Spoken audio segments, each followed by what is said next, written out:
Entertainment Soldier here, and I'm back to talk about Star Wars The Mandalorian Season 3, Episode 5, and my thoughts on this episode. I think this episode is the best episode we've seen so far.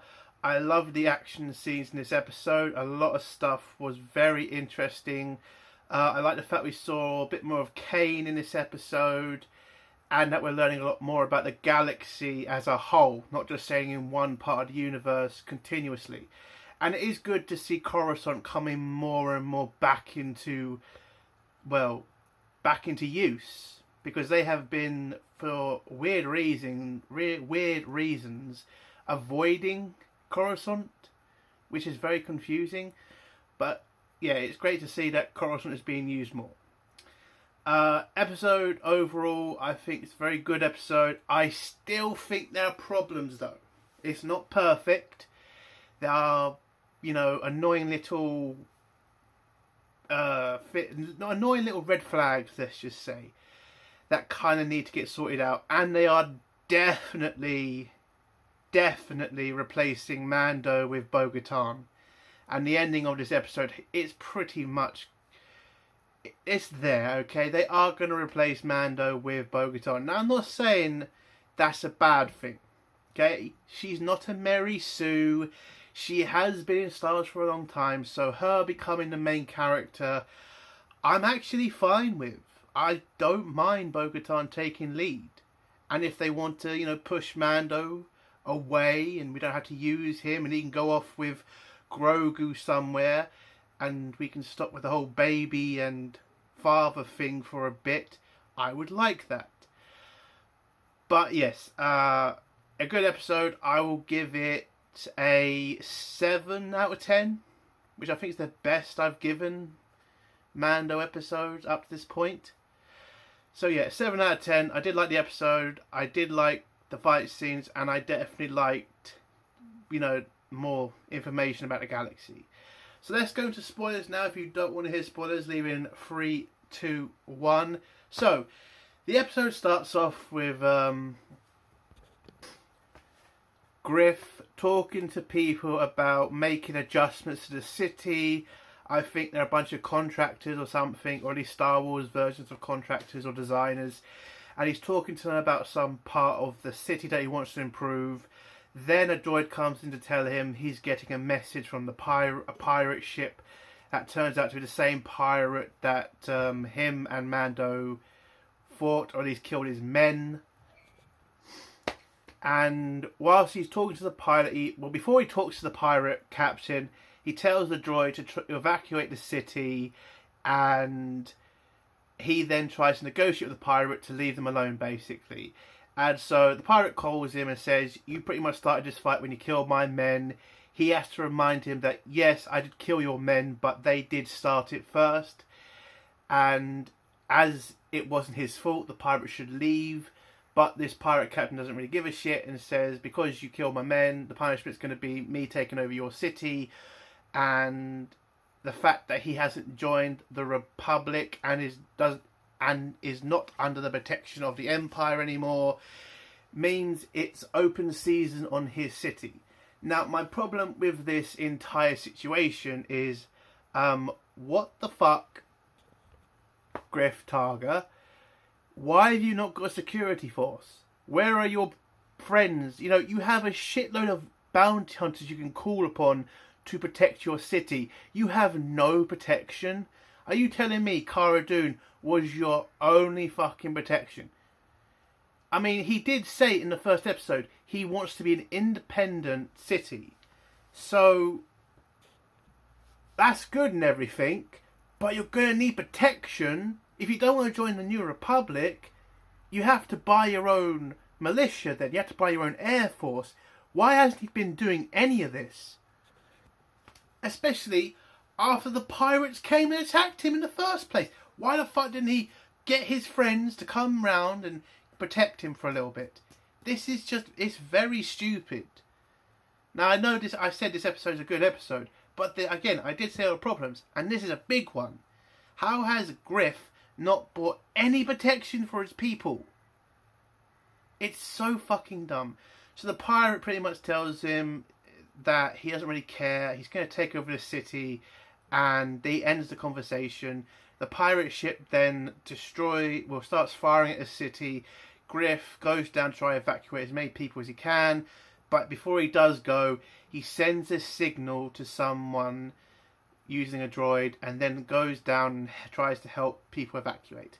We then find out the signal was sent to Captain Teva, the Asian rebel pilot that we've seen a couple of times, who's been with Dave Filoni. Well, that's who he sent a message to, and he's asked the New Republic for help. And in this rebel bar, I'm going to say it's a rebel bar where a bunch of pilots are gathered, we do see a cameo from if you've watched the Rebel show, you'll remember, what's his name? Zev. I think that's what his name is in Rebels. So Zev, that big purple bear person, he's in this episode, and what Captain Tev can't just go off and help, Griff. He can't just take a bunch of rebels or a bunch of New Republic pilots to go help them. He has to go through a lot of red tape. So he knows he sends a signal to the Republic or the New Republic, they won't get back to him in time. So he takes an X-wing and heads off. And Zev tells him, you have to make sure you get to headquarters because they won't take this seriously unless you see them in person.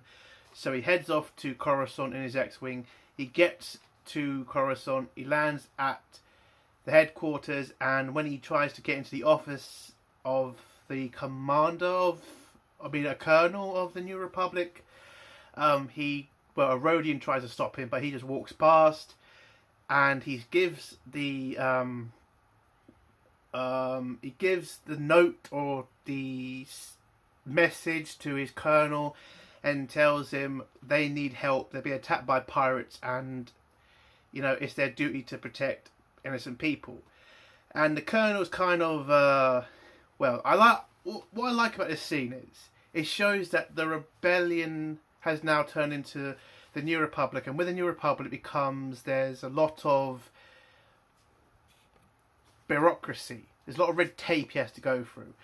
And also in this office, Kane, the Imperial spy who's still working in New Republic, and she has to remind the Colonel that Griff's planet is not part of the New Republic, and Captain Tev doesn't really like this and says, listen, they're innocent people, they're being attacked by pirates, it's our duty to help them.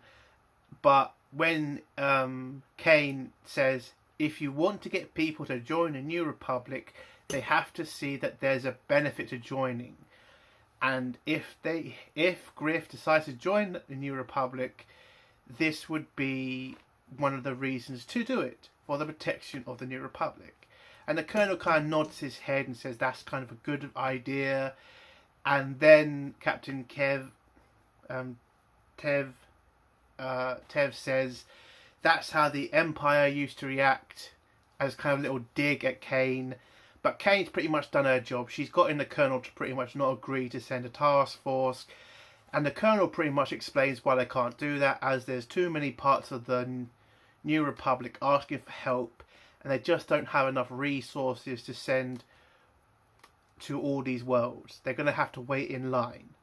Now, what really pissed me off about this scene, which is another red flag, is the rebels right now, or the New Republic right now, are mothballing half their fleet from the previous episode. Well, yeah, the previous...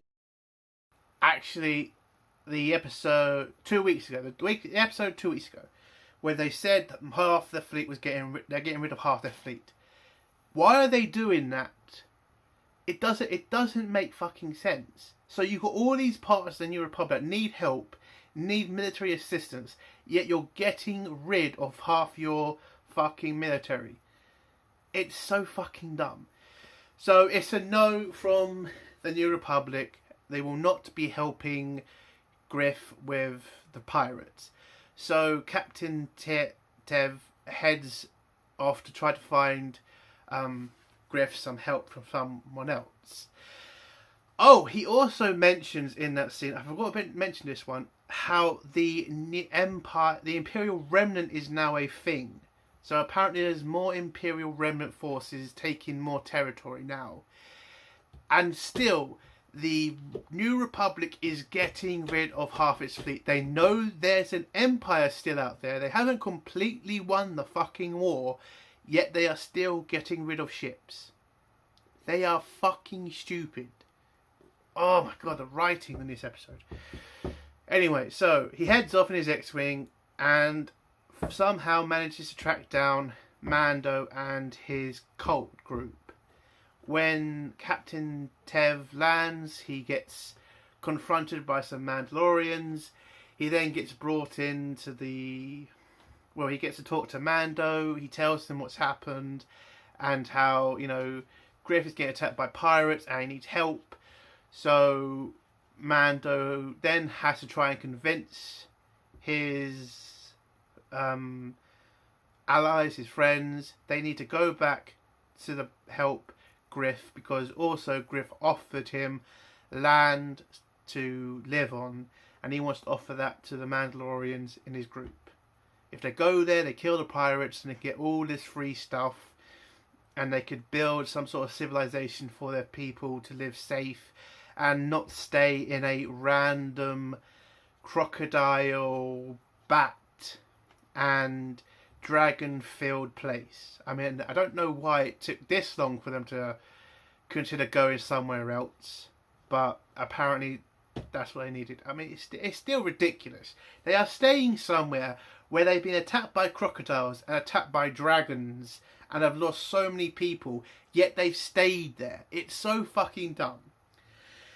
Anyway, so Mando does his speech in front of the whole group, or the whole cult, where he says, all this shit he's going to give them, how they can build themselves a new civilization.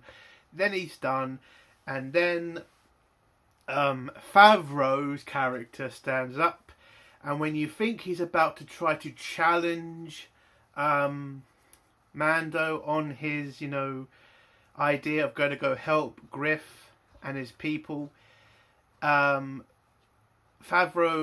doesn't. He reminds all the Mandalorians that they lost people and that Griff Tarka killed a bunch of Mandalorians in the first season when they were protecting him from his bounty hunter friends. But then he says, Mando helped save my son, so did Bo-Katan. We need to do this. We need to help these people and kill these pirates. And so everybody's on board. And they make a plan to attack the pirates and their ship. And the plan's basically Bo-Katan will take a few forces on her shuttle fighter and Mando will distract the pirates' fighters. So they jump into their ships, head off to the planet, and when they get there, Mando distracts the fighters, kills a couple of them. Bo-Katan lands a couple of Mandalorians in the city to deal with the pirates that are there. They destroy a bunch of fighters. They're able to knock out most of the pirates on the ground and knock out a couple of the engines of the pirate ship. Once the pirates realise that the Naboo fighter is a distraction, because Bo-Katan then decides to attack the pirate ship head on, the pirates fighters abandon the pursuit of Mando and head back to defend their pirate ship. But it's kind of too late. Mando and Bo-Katan manage to destroy most of their fighters. The Mandalorians on the ground are pretty much getting wiped out. The Forger woman manages to kill a bunch of them and take over their heavy gun. And the battle's pretty much won as soon as the last fighter withdraws and legs it for safety. The pirate captain calls that guy a traitor and then decides to attack what's left of the city, where Griff has also come with his people to try to retake the city. And before the pirates can get a decent shot on the city, Bo-Katan and Mando destroy the last engine and crash the pirate ship. Now, my only problem with this scene is, I think that what they should have done, the Mandalorians, they should have tried to take the pirate ship. I think there would have been enough power, enough troops for them to do that. And then the Mandalorians would have had a capital ship to kind of use to retake Mandalore. So I'm kind of gutted they destroyed the pirate ship and didn't take it over. But I did like the whole scene as a whole. I like the fact that they won the battle pretty quick. I love the fact that Mandalorians used a mixture of their blasters and their bolt things, and the fact a lot of them did use their jetpacks in this battle. They didn't just stay on the ground like they usually do. No, they used their jetpacks, they flew around, they shot a couple of pirates at a time, and I think it was a good fight. So the battle's won. Griff welcomes the Mandalorians. He gives a speech saying thank you to the Mandalorians for saving them. He grants them land and territory that they can live on. And now the city has a protection force, which is the Mandalorians. Then Bo-Katan gets called to talk to the Forger woman. And we then go back to the place where the Mandalorians were in Season 1, where the Empire slaughtered them. And the Forger woman brings up the Forge on Mandalore, how powerful it was and how amazing it sounded, and how her little forge reminded her about that. And then she tells Bo-Katan to take off her helmet, which is against their creed, by the way. And when Bo-Katan takes off her helmet, the Forger woman says, "You are the one who has seen both, who could bridge both sides. Us Mandalorians and other Mandalorians. She could rejoin the Mandalorians together to retake Mandalore." Okay, my problem with this is she's been a part of your group for a couple of fucking days. What do you mean she can bridge the fucking gap? The person to bridge the gap would be Mando, because he's actually been one of you for the majority of his life. Bo-Katan has only just joined your group a couple of fucking days or weeks ago.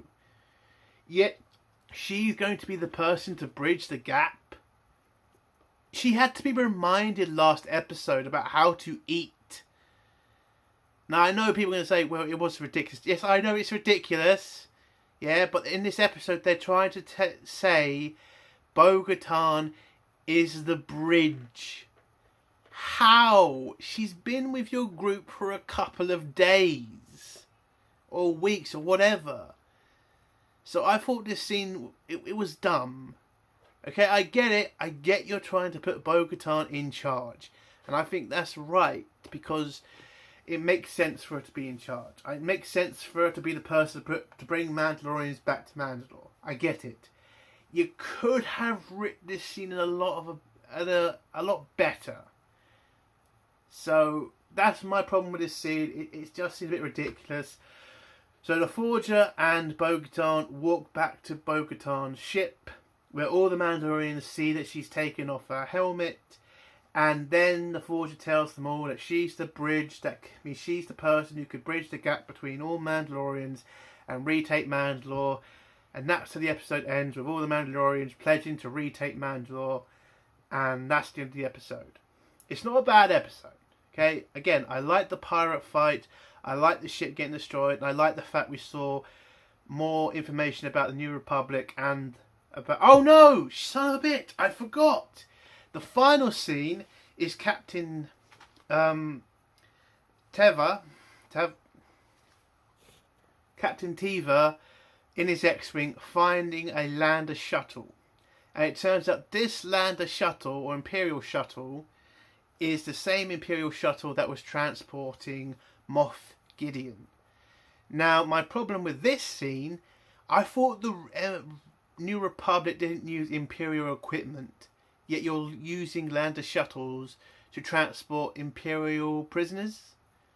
Seems a bit weird. I mean, you'll use an Imperial shuttle, but you won't use an Imperial Star Destroyer. You know, the most powerful ship in the fucking galaxy.